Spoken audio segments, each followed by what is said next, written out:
जो deep reforms की बात हम करते हैं अनिल पद्मनाभन जी, इसमें अभी आपने सुना होगा कि प्रधानमंत्री ने जब 15 अगस्त को ऐलान किया जीएसटी रिफॉर्म का, उसके बाद टास्क फोर्स बना है। टास्क फोर्स के अंदर 11 अलग अलग कमेटियां बनी हैं जो इस तरह के कानूनों की पहचान करे, कहाँ का कौन सा कानून है जो बिजनेस करने में बाधा पैदा कर रही है, चाहे क्वालिटी कंट्रोल का हो या फिर लाइसेंसिंग का हो, यहाँ तक स्टेट लेवल तक का हो। आपको लगता है ये अगर वाकई में एक्सरसाइज सफल रहा तो ये जो चुनौती बता रहे हैं अजय सर, वो दूर हो सकती दिखेगी? लक्ष्मण जी, बात करने के लिए ना हर सरकार ने ये हमारे सामने ऐलान किया है कि हम जो आर्थिक रिफॉर्म है, हार्ड नोस्ड जो अंग्रेजी में कहते हैं, वो करने को तैयार है। लेकिन करता करते बहुत कम सरकार है। और ये मतलब मैं हैरान हूं जो प्रधानमंत्री ने कहा कि कमेटी अपॉइंट करेंगे। आप इस साल का इकोनॉमिक सर्वे देख लीजिए, आप भी एक आर्थिक मतलब पत्रकार हो मेरी तरह। तो 7 और 8 में पूरा एक एक आर्किटेक्चर हमारे जो चीफ इकोनॉमिक एडवाइजर ने हमारे सामने रखा है कि क्या करना है। क्या करना है ये हर विशेषज्ञ, ये सरकार में सभी जानते हैं। करना है वही एक सवाल है। मतलब आप पीछे देखिए। दूसरा मैं एक बात कहना चाहता हूँ जो बाकी हमारे जो पैनलिस्ट ने भी कहा कि आप पूछ रहे हो कि ये मतलब क्यों नहीं हो पा रहा। ये क्यों नहीं हो पा रहा, हमारा इतिहास मत भूलिए, आर्थिक इतिहास। हमारा आर्थिक इतिहास जो था, लाइसेंस राज जो दो शब्द हैं, इसमें मतलब समेट लेते हैं हम सारा। इसमें पूरा सरकार डिसाइड करता था क्या, बाबू लोग डिसाइड करते थे।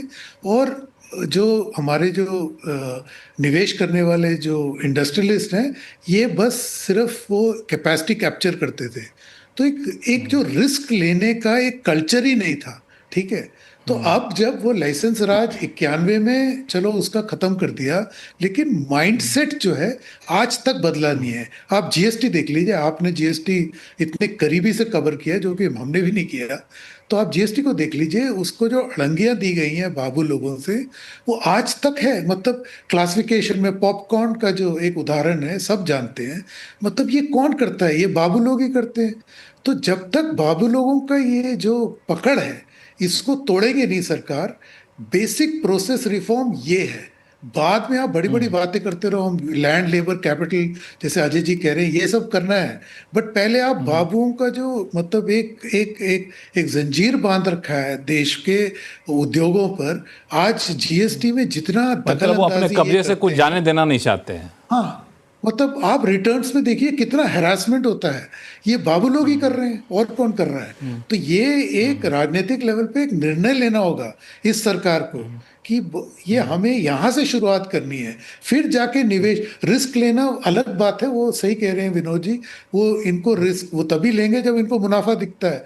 अब इनको मुनाफा रिस्क दिखेगा और मतलब लेने का मतलब वो रिस्क का माहौल दिखे जोखिम लेने उनको। को तैयार नहीं है। आप अगर हाँ इतना बिल्कुल। इंटरफेयर करोगे तो कौन करेगा बिजनेस इस देश में।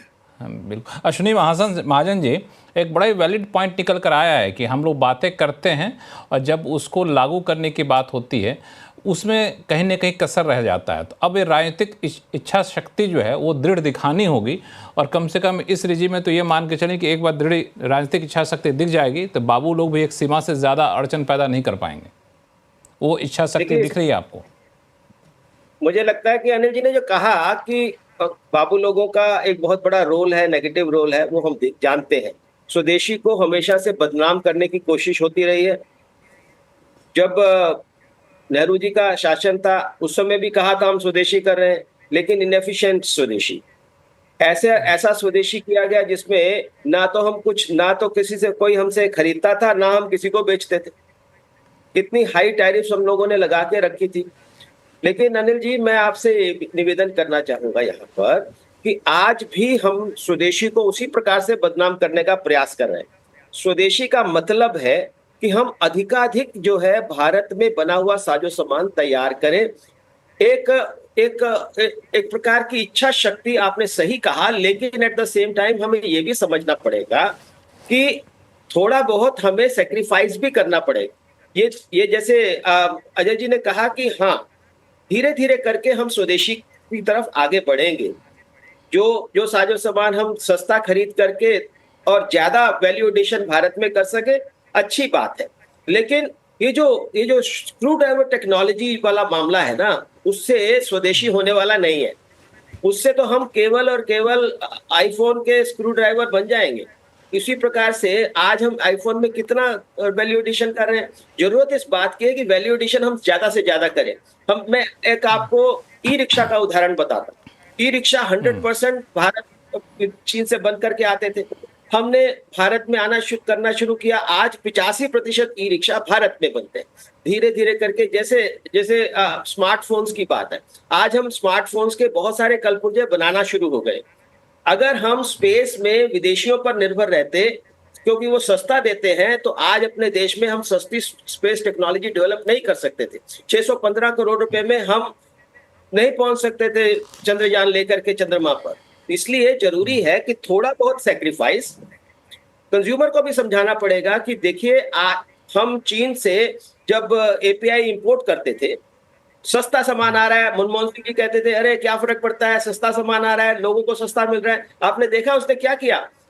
पेनिसिलिन जी जो $22 की थी, उसको $9 में उन्होंने बेचना शुरू किया। हमारी इंडस्ट्री बंद कर दी और उसके बाद $35 में उन्होंने बेचा। इसलिए जो प्रधानमंत्री जी ने कहा है कि हमें विदेशों पर निर्भरता को न्यूनतम करना है, चाहे वो चीन हो चाहे वो अमेरिका हो, सब टेक्नोलॉजी पर, सब प्रकार के प्रोडक्ट्स पर हम न्यून करेंगे, वही स्वदेशी है। उसी स्वदेशी को हमें आगे बढ़ाना पड़ेगा। इसलिए मैं सबसे करबद्ध निवेदन कर रहा हूं और जनता से भी इसके साथ कर रहा हूं कि हम कुछ सेक्रीफाइस के लिए तैयार रहें, क्योंकि वो सेक्रीफाइस लॉन्ग रन में भारत को आत्मनिर्भर बनाएगा और साथ ही साथ देश को आगे बढ़ाने का, जो विकसित राष्ट्र बनाने का सपना है, कोई देश विकसित नहीं बना विदेशियों के अश्विनी मदद से। महाजन जी, ये सेक्रीफाइस कौन करेगा, कहाँ करेगा? कौन करेगा सर, मेरा मतलब है क्या कंज्यूमर करे, मैन्युफैक्चरर करे कि सरकार करे? कहाँ करेगा? मतलब इस तीनों चेन में कहाँ पे होना चाहिए आपके हिसाब से? मुझे लगता है सबको ही सेक्रीफाइस करना पड़ेगा। फॉर एग्जाम्पल, आज सरकार ने सेक्रीफाइस किया, हमने जीएसटी कम किया। आज ये भी एक सेक्रीफाइस ही तो है, ताकि हम आत्मनिर्भरता की तरफ सेक्रीफाइस तो ऐसा है नहीं, क्योंकि आप सेक्रीफाइस इसमें नहीं, जीएसटी कम करेंगे, लोग ज्यादा खरीदेंगे, तो आप लोग खुद ही कह रहे हैं कि भाजपा खुद ही, सरकार खुद ही करेगी, जीएसटी कलेक्शन बढ़ेगा। सेक्रीफाइस शब्द पता नहीं, मुझे बहुत माकूल नहीं लगता है। सरकार ने राजस्व का सेक्रीफाइस किया है लक्ष्मण जी, मेरा ये कहना है। वही, मगर राजस्व में बहुत ज्यादा सेक्रीफाइस वैसा होगा ना, क्योंकि सरकार खुद ही खंडन करती है कि राजस्व में कोई बहुत गिरावट नहीं होगा। जब हम आगे बढ़ते हैं, सेक्रीफाइस भी न्यून होता चला जाता है। इसलिए जब हम आत्मनिर्भरता की तरफ आगे बढ़ेंगे, जैसे हम आज दुनिया की सबसे सस्ती कार बना रहे हैं, तो इसका मतलब लोगों को सस्ती कार मिल रही है ना, लेकिन उसके लिए हमें थोड़े समय के लिए वो सेक्रीफाइस करना पड़ा। हम विदेशों से सस्ती कारें मंगा लेते, तो हम आज दुनिया की सबसे सस्ती कार नहीं बना सकते। अगर स्पेस में हम दुनिया पर निर्भर रहते, तो हम स्पेस में नहीं जा सकते थे। अगर हम आज यूपीआई में आत्मनिर्भर बने हैं पेमेंट सिस्टम में, तो आज हम स्विफ्ट को भी एक चुनौती देने के लिए तैयार है कि नहीं है। अगर हमने आज अपने देश में जो हथियार बनाए हैं, उससे आज हम दुनिया के बाजार में छाने जा रहे हैं कि नहीं जा रहे हैं। तो इसलिए मेरा ये कहना है कि थोड़ा सा सेक्रीफाइस और इतनी बड़ी तरक्की और आत्मनिर्भर और विकसित राष्ट्र बनाने का जो संकल्प है, उसकी तरफ हम आगे बढ़े।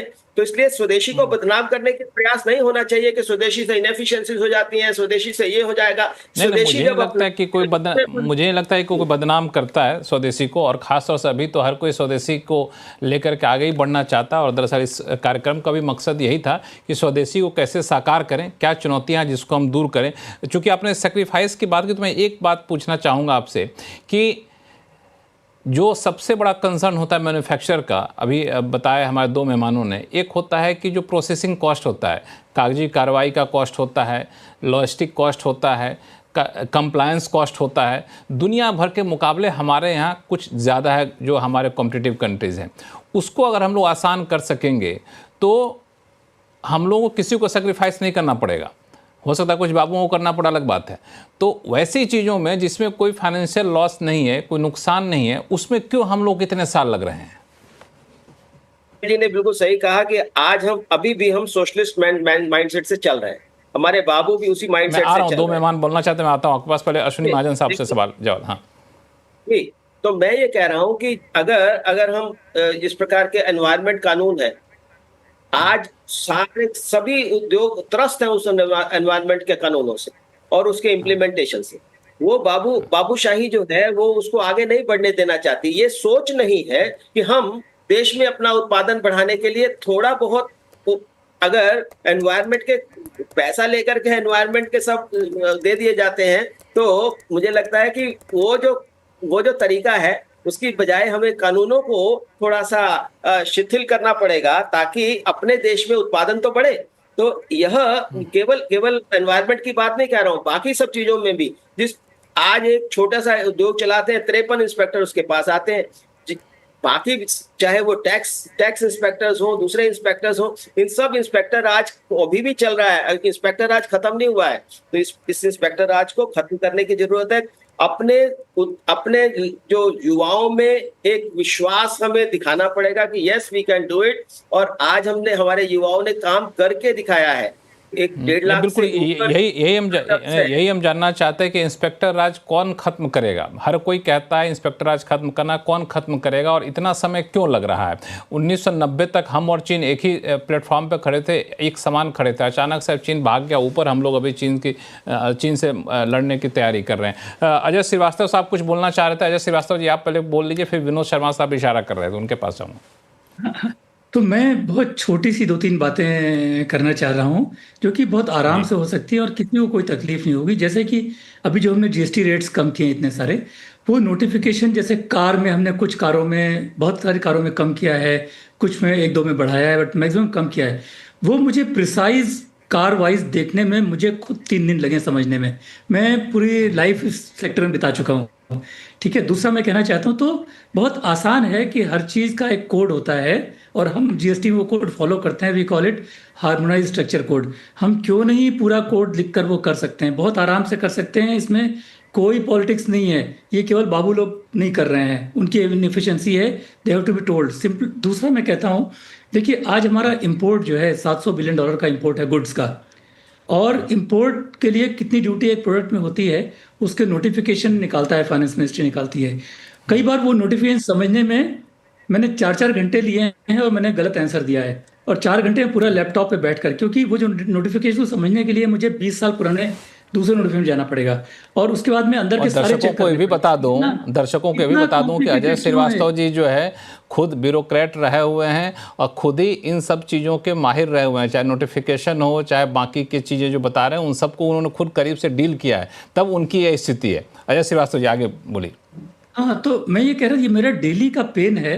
किसी ने पूछा ये नोटिफिकेशन में कितनी ड्यूटी होती है, क्या चेंज हुआ है, 3 घंटे के बाद मैंने गलत जवाब दिया, क्योंकि मैं 20 साल पहले नोटिफिकेशन पे गया था, उसके बाद वाले मैंने फॉलो नहीं किए थे। आप जाइए न्यूजीलैंड की वेबसाइट देखिए, अमेरिका की वेबसाइट देखिए, आपको एक क्लिक में पता चली किस टैरिफ में, किस प्रोडक्ट में कितनी ड्यूटी है।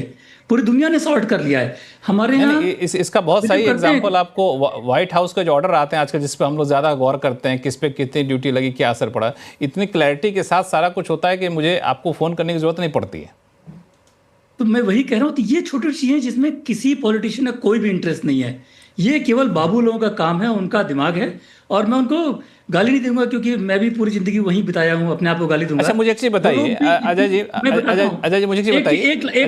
एक लाइन और देखिए, वो सारे के सारे कॉम्पिटेंट लोग हैं, लेकिन उनके डे टू डे काम इतने अधिक बिजी हैं। जो मैं कह रहा हूँ सब डेवलपमेंटल बातें हैं, ये सेपरेट एक्सपर्ट को इन्वॉल्व करके करना पड़ेगा। जो आदमी डे टू डे काम में इतना बिजी है, उसका टाइम नहीं रहेगा। आप कुछ काम दोगे, टास्क फोर्स बनाओगे, वो ठीक से काम नहीं कर पाएगी, क्योंकि वो लोग कामचोर नहीं है, वो एक्स्ट्रा बर्डन है। मैं आपसे समझना चाहता हूँ एक चीज़, फिर मैं ब्रेक पे जाऊँगा, कि आप भी चूंकि बाबू रहे हैं, बाबू शब्द का इस्तेमाल नेगेटिव लेते हैं, लेकिन अभी सरकारी अधिकारी रहे हैं, आप भी ऐसी चीज़ों से डील करते रहे। आप जरा बताइए हमारे दर्शकों को और बाकी मेहमानों के, आखिर ऐसा क्यों करते हैं आप लोग, क्यों करते हैं, मतलब जो अधिकारी ऐसा क्यों करते हैं, क्यों नहीं उसको आसान भाषा में लिखते हैं, क्यों नहीं ज़्यादा सरल बनाते? उसके लिए तो कोई कैबिनेट डिसीजन और पॉलिटिकल नेतृत्व से निर्देश की जरूरत तो पड़ती नहीं है, क्योंकि हमारे पास डे टू डे काम इतना अधिक रहता है कि ये काम सिंप्लीफिकेशन का, ये काम इट रिक्वायर्स एक्स्ट्रा एफर्ट, उसका टाइम नहीं रहता है। सारे लोग 10, 12, 14 घंटे काम करते हैं, टॉप लेवल पर, मिड लेवल पर, लोअर लेवल पर। तो मैं तो ये अंदर रह के देख ही चुका हूँ कि 90% लोग बहुत ज़्यादा काम में बिजी हैं, लेकिन उनका रूटीन काम इतना अधिक है। ये सारे काम वो जो है ये एक्सपर्ट लेवल काम है। एक्सपर्ट से आप कराइए, बाबू से अप्रूवल ले लीजिए, बट बाबुओं को मत दीजिए करने के लिए। हाँ